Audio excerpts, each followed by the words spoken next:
জনগণকে বলতে চাই, আমাদের নবী আপনার নবী, আমাদের আল্লাহ আপনার আল্লাহ। আমরা জনগণকে বলতে চাই, আমাদের আল্লাহ আপনার আল্লাহ, আমাদের নবী আপনার নবী। এটা কোনো সাম্প্রদায়িক আন্দোলন নয়, এটা কোনো সাম্প্রদায়িক আন্দোলন নয়, এটা একটা জাতীয় আন্দোলন, এটা একটা জাতীয় আন্দোলন। আমরা জানি আপনারা ইমারা কায়েম করতে পারবেন না, আমরা জানি যে আপনারা আল্লাহর বিধানকে আল্লাহর জমিনে বাস্তবায়ন করার ক্ষমতা রাখেন না, কিন্তু অন্তত সাতেমদের বিচারের আইনটা বাস্তবায়ন করে নিজেদের ঈমান এবং মুসলিমত্বের ন্যূনতম পরিচয়টুকু দেন। আসসালামু আলাইকুম ওয়া রাহমাতুল্লাহি ওয়া বারাকাতুহু। সম্মানিত তাওহীদের জনতা, কেমন আছেন?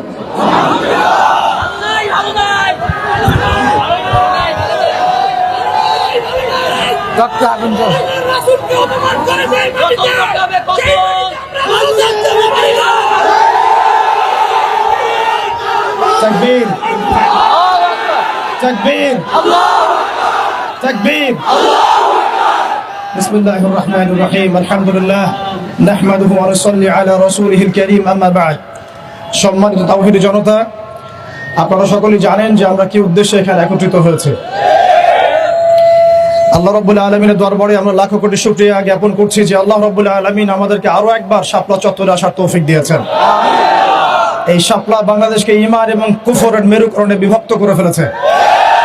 এই শাপলা বাংলাদেশকে তাওহীদ এবং শিরকের মেরুকরণে বিভক্ত করে ফেলেছে। গত জুমার দিন আমরা এখানে ছিলাম, আমরা কি কি দাবি উত্থাপন করেছি সেটা আমাদের প্রশাসন সরকার খুব ভালো করেই জানেন, কিন্তু বিগত 7 দিনে আমরা এর বিরুদ্ধে কোনো রকম ব্যবস্থা গ্রহণ করতে দেখি নাই। আমরা এখানে তথাকথিত কোনো গণতান্ত্রিক আন্দোলন করতে আসি নাই, আমরা এখানে কোনো ইলেকশন করতে আসি নাই, আমরা এখানে নতুন কোনো রাজনৈতিক দল ঘোষণা করতে আসি নাই, আমরা এখানে কোনো রাজনৈতিক দলের লেজুর বৃত্তি করতেও আসি নাই। আমরা যারা এখানে হাজির হয়েছি একমাত্র আল্লাহ এবং তার রাসূলের মহব্বতে হাজির হয়েছি। আমরা যারা এখানে হাজির হয়েছি শুধুমাত্র এক আল্লাহ এবং তার রাসূলের প্রেমে হাজির হয়েছি।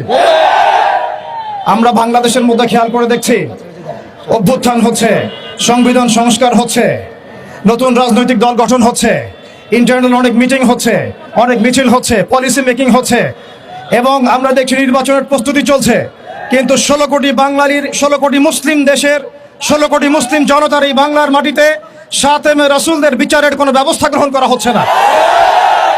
তার মানে কি আমরা ধরে নিব যে সাতেমে রাসূল এই ইস্যুটি এবং মুরতাদ এই ইস্যুটি, ব্লাসফেমির এই ইস্যুটি আপনাদের কাছে রাজনীতি, অর্থনীতি, সংস্কৃতির চাইতে গৌণ বিষয়? আমরা কি এটা ধরে নিব? রাসূলুল্লাহ সাল্লাল্লাহু আলাইহি ওয়াসাল্লামের শানের খেলাফ কথা বলা, তার বিরুদ্ধে বক্তব্য দেয়া, লিখনি স্থাপন করা এবং তার বিরুদ্ধে অবস্থান নেওয়া, এটা আপনাদের রাজনীতি, অর্থনীতি, শিক্ষা, সংস্কৃতির চেয়ে বেশি গুরুত্বপূর্ণ?